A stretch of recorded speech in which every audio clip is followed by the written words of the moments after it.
नमस्कार साथियों, स्वागत है आप सभी को सोनू जी के जीएस में। तो कैसे हैं आप सभी लोग? उम्मीद करता हूं आप सभी लोग बहुत ही अच्छे होंगे। तो दोस्तों, आज की क्लास में हम लेकर आए हैं आप सभी के लिए रेलवे ग्रुप डी 2026, जो कि इसका एग्ज़ाम अगस्त में 3 अगस्त से लेकर 21 अगस्त तक फाइनल ले लिया जाएगा।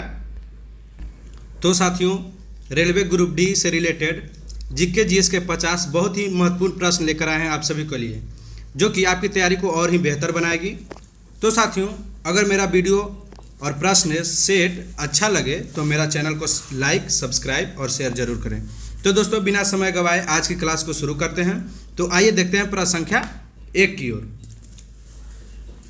तो दोस्तों, प्रश्न संख्या 1 कहता है, भारतीय संविधान के अनुसार यदि राष्ट्रपति और उपराष्ट्रपति दोनों के पद एक साथ रिक्त हो जाएं तो राष्ट्रपति के कार्यों का निर्वहन अस्थायी रूप से कौन करता है? क्या दोस्तों, कि यदि भारतीय संविधान के अनुसार यदि राष्ट्रपति और उपराष्ट्रपति दोनों के पद एक साथ रिक्त हो जाएं तो राष्ट्रपति के कार्यों का निर्वहन अस्थायी रूप से कौन करता है? तो इसका राइट आंसर होगा साथियों, भारत के मुख्य न्यायाधीश, यानी कि option number see the right answer. आइए देखते हैं प्रश्न संख्या 2 को। प्रश्न संख्या 2 कहता है, भारत में पहली बार जनगणना किस वायसराय के शासनकाल में नियमित रूप से कराई गई थी? क्या दोस्तों, कि भारत में पहली बार जनगणना किस वायसराय के शासनकाल में नियमित रूप से कराई गई थी? तो वो थे लॉर्ड मेयो, यानी कि option number see the right answer. आइए देखते हैं प्रश्न संख्या 3 को।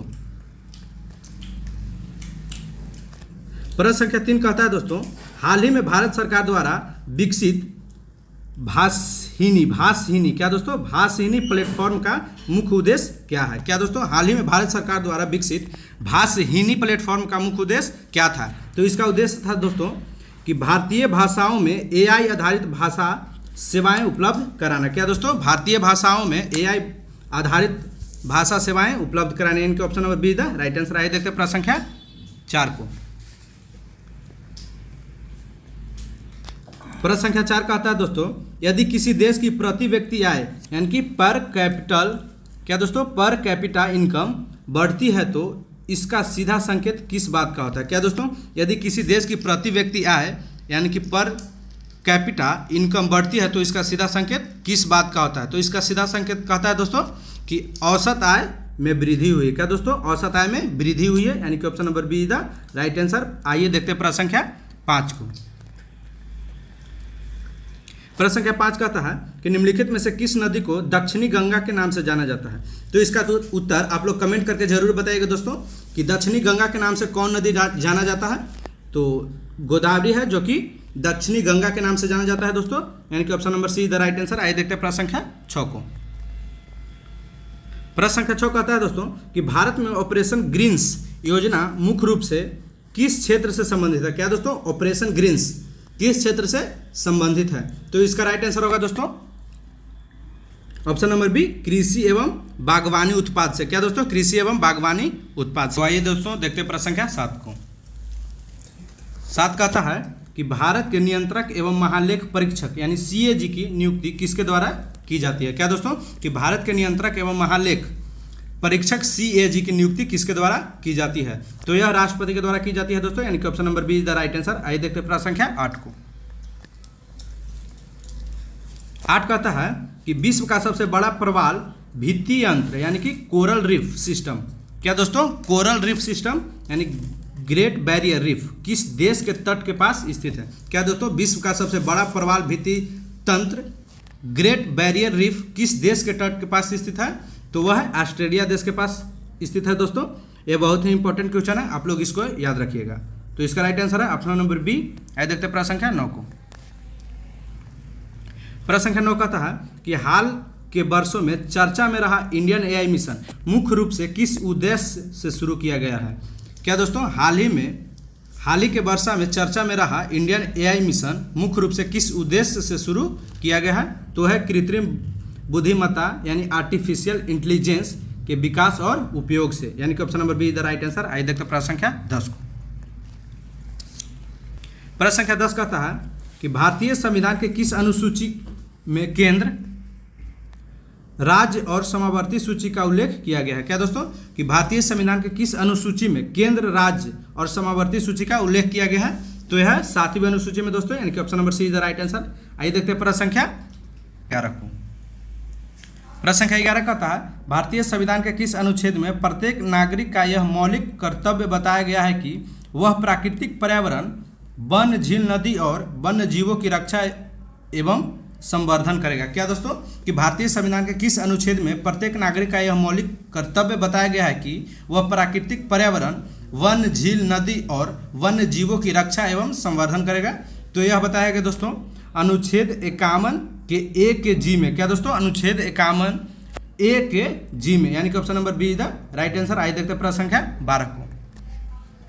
प्रश्न संख्या 12 कहता है भारत में प्रधानमंत्री किसान सम्मान निधि या पीएम किसान योजना के अंतर्गत पात्र किसानों को प्रतिवर्ष कितनी वित्तीय सहायता सीधे बैंक खाते में दी जाती है। पीएम किसान योजना के तहत किसानों को प्रतिवर्ष कितना राशि दिया जाता है। तो यह राशि 6,000 रुपये दिया जाता है दोस्तों, यानी कि option number see the right answer. ये बहुत ही महत्वपूर्ण प्रश्न है, इस प्रश्न को आप लोग जरूर याद रखिएगा। आइए देखते हैं प्रश्न संख्या 13 को। 13 कहता है कि निम्नलिखित में से किस पर्वत शिखर को सागर माथा, क्या दोस्तों सागर माथा के नाम से जाना जाता है। तो सागर माथा के नाम से माउंट एवरेस्ट को जाना जाता है दोस्तों, यानी कि option number see the right answer. आइए देखते हैं प्रश्न संख्या 14 को। प्रश्न संख्या 14 कहता है भारत में मुद्रास्फीति की गणना मुख्य रूप से किस सूचकांक के आधार पर की जाती है। तो यह सूचकांक है दोस्तों कंज्यूमर प्राइस इंडेक्स। क्या दोस्तों सीपीआई, कंज्यूमर प्राइस इंडेक्स, यानी कि option number be the right answer होगा दोस्तों। आइए देखते हैं प्रश्न संख्या 15 को। प्रश्न संख्या 15 कहता है कि समुद्रगुप्त को भारतीय इतिहास में किस उपाधि से प्रसिद्ध माना जाता है। क्या दोस्तों समुद्रगुप्त को भारतीय इतिहास में किस उपाधि से प्रसिद्ध माना जाता है। तो इसे भारत का नेपोलियन कहा जाता था दोस्तों, समुद्रगुप्त को भारत का नेपोलियन कहा जाता था, यानी कि option number A is the right answer. आइए देखते हैं प्रश्न संख्या 16 को।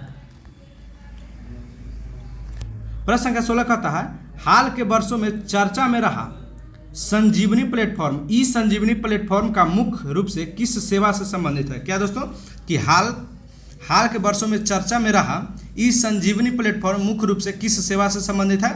तो वो है टेलीमेडिसिन, यानी कि ऑनलाइन स्वास्थ्य परामर्श। क्या दोस्तों ऑनलाइन स्वास्थ्य परामर्श, यानी कि option number B is the right answer दोस्तों। आइए देखते हैं प्रश्न संख्या 17 को। 17 कहता है कि भारत में लोकसभा का कार्यकाल समान परिस्थितियों में, क्या दोस्तों समान परिस्थितियों में कितने वर्ष का होता है, यानी कि उस परिस्थिति में कुछ भी ना हुआ हो, यानी कि सामान्य परिस्थिति उसे ही कहते हैं। तो सामान्य परिस्थितियों में लोकसभा का कार्यकाल कितना होता है। तो वह 5 वर्षों का होता है दोस्तों, यानी कि option number B is the right answer. आइए देखते हैं प्रश्न संख्या 18 को। 18 कहता है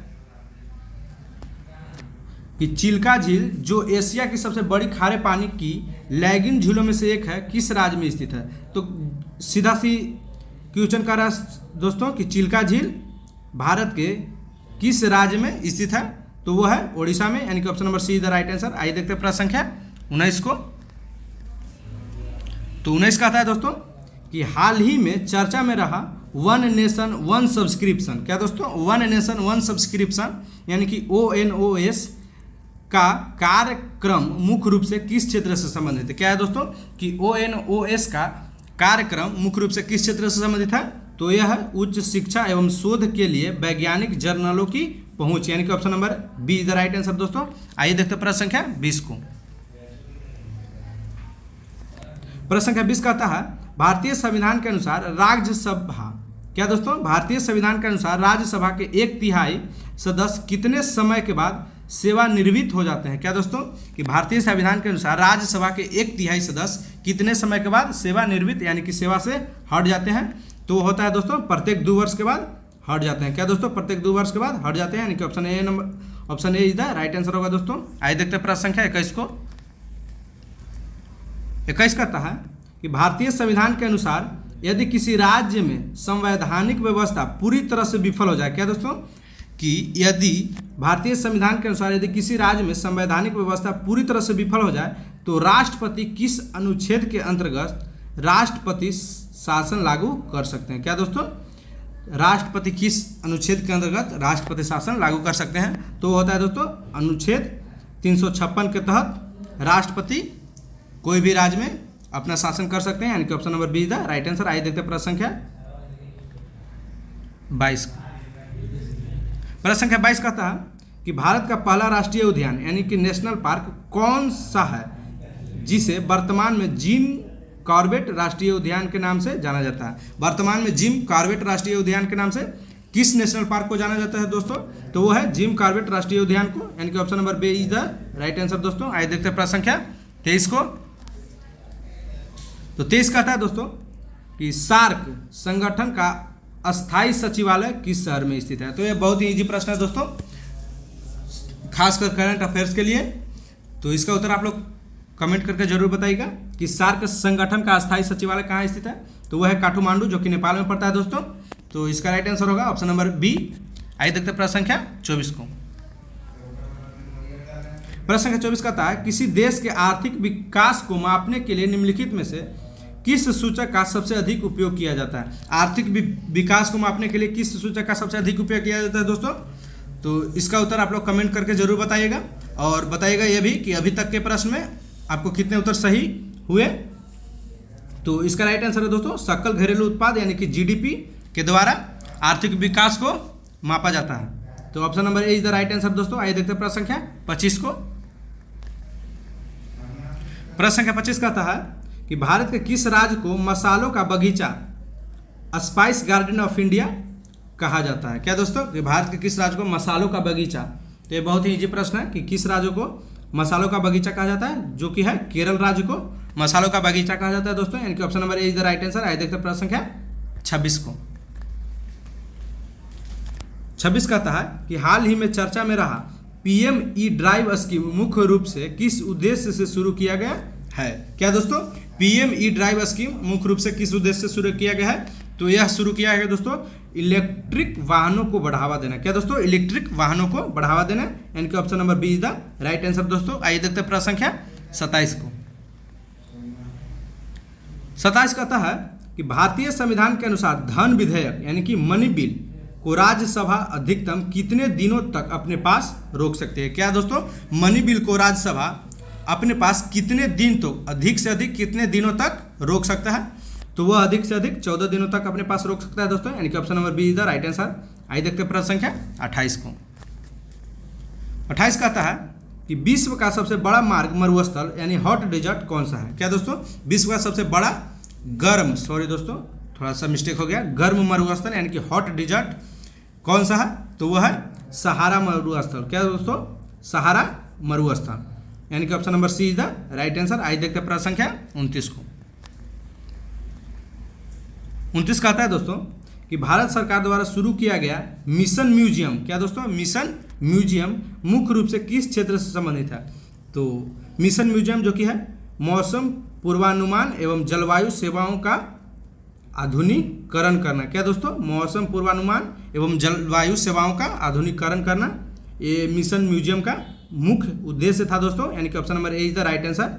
आइए देखते हैं प्रश्न संख्या 30 को। प्रश्न संख्या 30 कहता है दोस्तों भारतीय संविधान के किस अनुसूची में 12 अनुसूचित भाषाओं का उल्लेख किया गया है? क्या दोस्तों? कि भारतीय संविधान के किस अनुसूची में 12 अनुसूचित भाषाओं का उल्लेख किया गया है? सॉरी 22 अनुसूचित भाषाओं का उल्लेख किया गया, तो वो है 8वीं अनुसूची में किया गया दोस्तों। 8वीं अनुसूची में 22 अनुसूचित भाषाओं का उल्लेख किया गया दोस्तों, यानी कि option number see the right answer. आइए देखते हैं प्रश्न संख्या 31 को। प्रश्न संख्या 31 कहता है कि भारतीय संविधान के अनुसार वित्त आयोग यानी फाइनेंस कमीशन, क्या दोस्तों? वित्त आयोग यानी फाइनेंस कमीशन का गठन कितने वर्षों के अंतराल पर किया जाता है? भारतीय संविधान के अनुसार वित्त आयोग का गठन कितने वर्षों के अंतराल पर किया जाता है दोस्तों? तो इसका राइट आंसर है दोस्तों प्रत्येक 5 वर्ष के बाद वित्तीय आयोग का गठन किया जाता है, यानी कि option number see the right answer. आइए देखते हैं प्रश्न संख्या 32 को। तो 32 कहता है कि भारत में काली मिट्टी यानी ब्लैक सॉइल मुख्य रूप से किस फसल की खेती के लिए सबसे अधिक उपयुक्त मानी जाती है? काली मिट्टी जो कि है कपास के फसल के लिए सबसे अधिक उपयोगी मानी जाती है दोस्तों, यानी कि option number C is the right answer. आइए देखते हैं प्रश्न संख्या 33 को। प्रश्न संख्या 33 कहता है कि भारत के सर्वोच्च न्यायालय के न्यायाधीशों की नियुक्ति किसके द्वारा की जाती है? तो सर्वोच्च न्यायालय के न्यायाधीशों की नियुक्ति जो कि है राष्ट्रपति के द्वारा किया जाता है दोस्तों, यानी कि option number B is the right answer. आइए देखते हैं प्रश्न संख्या 34 को। 34 कहता है हाल ही में शुरू किए गए पीएम विद्यालक्ष्मी स्कीम, क्या दोस्तों, विद्यालक्ष्मी स्कीम का मुख्य उद्देश्य क्या है? हाल ही में शुरू किए गए पीएम विद्यालक्ष्मी स्कीम का मुख्य उद्देश्य क्या है? तो इसका उद्देश्य था दोस्तों उच्च शिक्षा के लिए विद्यार्थियों को वित्तीय सहायता उपलब्ध कराना। क्या दोस्तों? वित्तीय सहायता उपलब्ध कराना, यानी कि option number B is the right answer. आइए देखते हैं प्रश्न संख्या 35 को। तो प्रश्न संख्या 35 कहता है भारत का सबसे ऊंचा जलप्रपात जोग जलप्रपात। क्या दोस्तों? इसमें क्वेश्चन में एक आंसर भी दिया है। क्या दोस्तों? कि भारत का सबसे ऊंचा जलप्रपात तो कौन है? जोग जलप्रपात। और यह कौन सा राज्य में स्थित है? तो यह कर्नाटक राज्य में स्थित है दोस्तों, यानी कि option number B is the right answer. आइए देखते हैं प्रश्न संख्या 36 को। प्रश्न संख्या 36 कहता है दोस्तों कि विश्व व्यापार संगठन यानी कि WTO का मुख्यालय कहाँ स्थित है? क्या दोस्तों? कि विश्व व्यापार संगठन WTO का मुख्यालय कहाँ स्थित है? तो इसका मुख्यालय जेनेवा में स्थित है दोस्तों, यानी कि option number C is the right answer. आइए देखते हैं प्रश्न संख्या 37 को।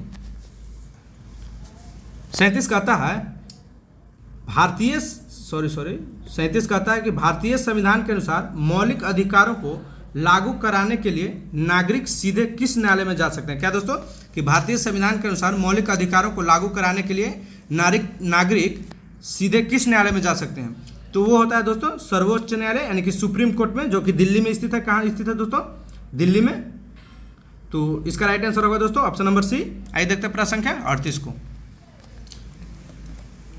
तो प्रश्न संख्या 38 कहता है कि भारत का सबसे बड़ा प्राकृतिक बंदरगाह यानी कि नेचुरल हार्बर, क्या दोस्तों? नेचुरल हार्बर किस शहर में स्थित है? क्या दोस्तों? नेचुरल हार्बर, सबसे बड़ा नेचुरल हार्बर किस शहर में स्थित है? तो यह मुंबई में है दोस्तों, यानी कि option number C is the right answer. आइए देखते हैं प्रश्न संख्या 39 को। 39 कहता है कि हाल ही में चर्चा में रहा अल्कोस प्लेटफॉर्म मुख्य रूप से किससे संबंधित है? क्या दोस्तों? अल्कोस प्लेटफॉर्म मुख्य रूप से किससे संबंधित है? तो यह संबंधित है दोस्तों आर्टिफिशियल इंटेलिजेंस के लिए भारतीय डेटा रिपोजिटरी। क्या दोस्तों? रिपोजिटरी करने के लिए। क्या दोस्तों? आर्टिफिशियल इंटेलिजेंस के लिए भारतीय डेटा रिपोजिटरी करने के लिए, यानी कि फिर से लोड करने के लिए, यानी कि option number be the right answer. आइए देखते हैं प्रश्न संख्या 40 को। प्रश्न संख्या 40 कहता है कि भारतीय संविधान के किस अनुसूची में पंचायतों के अधिकार एवं विषयों का उल्लेख किया गया है? क्या दोस्तों?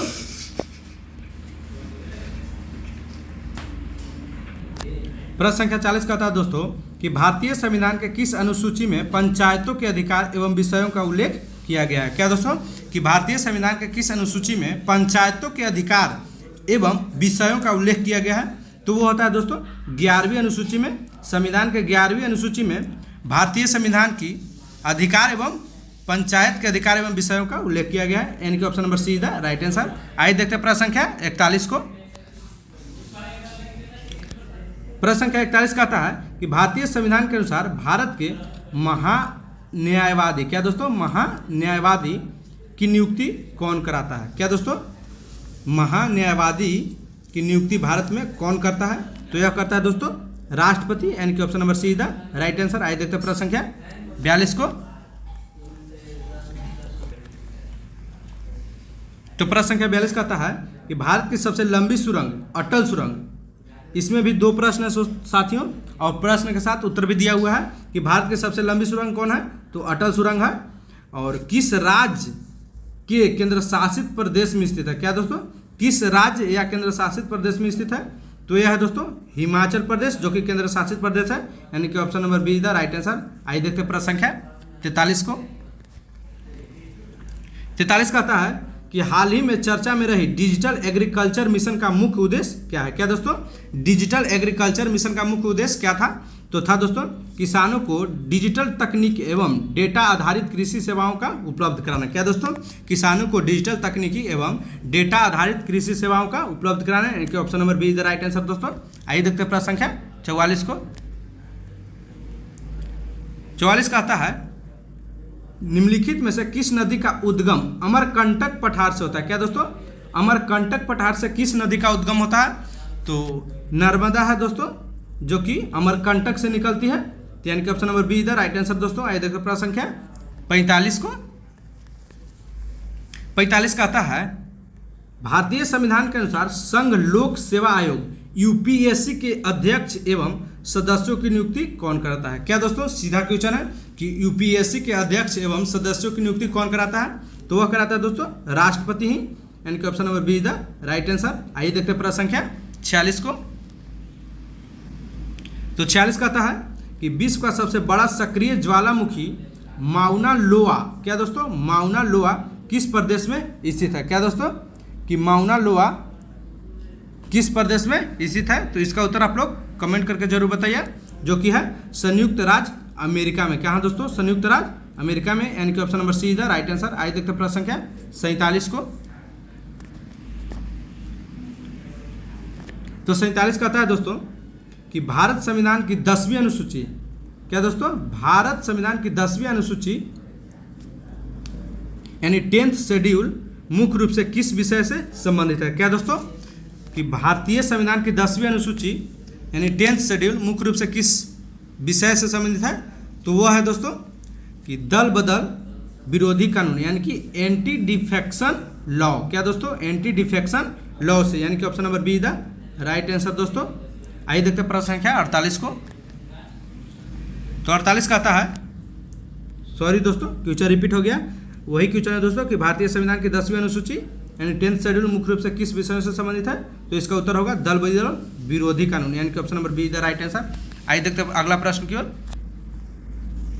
तो प्रश्न संख्या 49 कहता है कि भारत का सबसे बड़ा लिग्नाइट उत्पादक राज्य कौन है? क्या दोस्तों, कि भारत का सबसे बड़ा लिग्नाइट, जो कि कोयला के प्रकार है दोस्तों लिग्नाइट, तो इसका उत्तर सही उत्तर होगा दोस्तों ऑप्शन नंबर सी, तमिलनाडु में लिग्नाइट उत्पादक राज्य है दोस्तों, सबसे बड़ा लिग्नाइट उत्पादक राज्य। तो आइए देखते हैं प्रश्न संख्या 50 को, और यह आज का लास्ट प्रश्न है दोस्तों। तो आप लोग कमेंट करके जरूर बताइएगा कि 50 में से आपको कितना उत्तर सही हुआ।